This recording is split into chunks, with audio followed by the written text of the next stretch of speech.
this first conference on food security from the Manna Center at Tel Aviv University.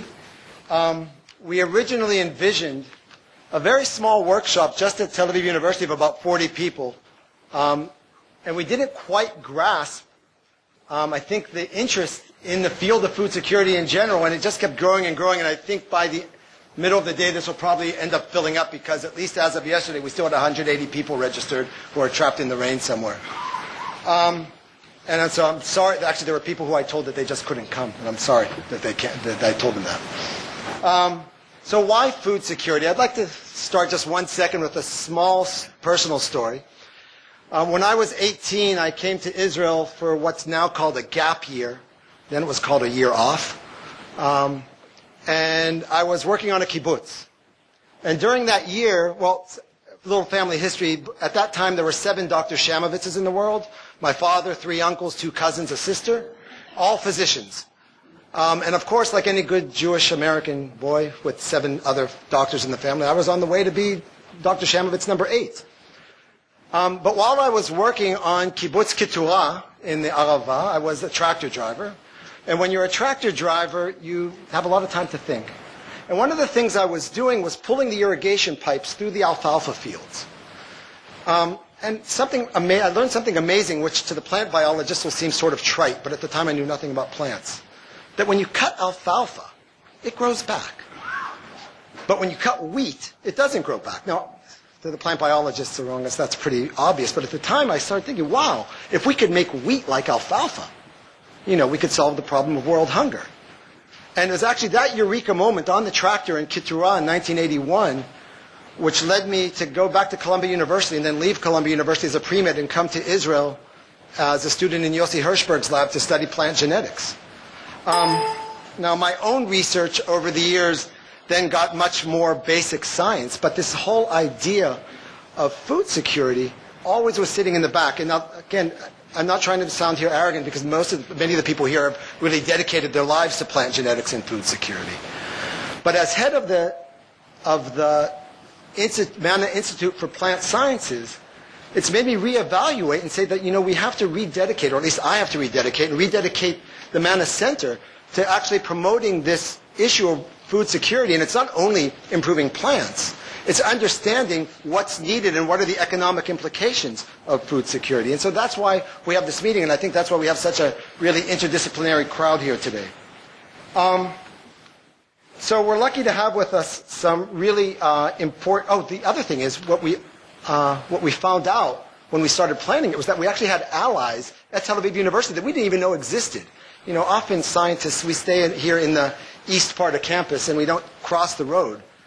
But when we started Googling, all of a sudden we found out that we have allies here in the campus, in the School of Policy, in the School of Medicine, even in the Department of History. And these are things many of us hadn't thought of. And we're glad to have this meeting here together. So we're lucky to have with us, very briefly, some very important guests from abroad. And I'd just like to introduce them to you, and you'll get them longer bios of them later when each one speaks. First, I'm really very proud to have with us the Undersecretary of Agriculture for the United States, Harris Sherman, who has spent earlier in the week meeting with government officials, and he'll tell us about the American international policy in natural resources. Second, we have Professor, I don't know if she's really foreign, Debbie Delmer, who many of us, her plane ticket costs more than a train ticket, so I guess right now she's foreign. But she speaks Hebrew, and Debbie, after leaving Hebrew University, among one of her things was Assistant Director of Food Security at Rockefeller, and has some really important things to say to us today. Professor Willy Grissom from Zurich is, I think, a model for plant biologists because he's shown that you can maintain very, very high basic science while maintaining a commitment to doing grassroots plant biology, which will affect the developing world. And we'll hear more about that at the end of the conference. Cassava roots, exactly. Professor Phil Pardee. Where's Phil? Oh, there he is, way up in the back there. Okay, so Phil's not a plant biologist, but he knows more about plants than many of us. And he's an applied economist. I didn't even know what applied economist was until last night, but he'll give us a very interesting talk tomorrow about that. He's worked with from the University of Minnesota, but he's also been an advisor for the Gates Foundation, among other things that he's been doing.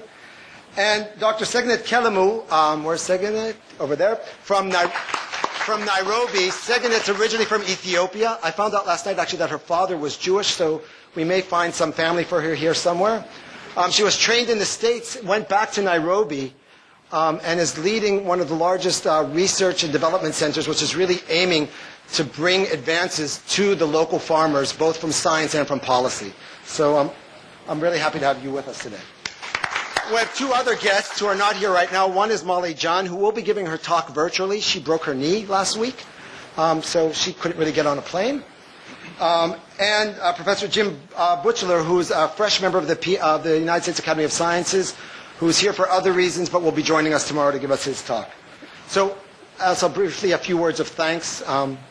First, I want to thank Danny Volach. Is Danny in the audience right now? Danny up there is the administrator, the technician of the Manna Center, and he really did, anyway.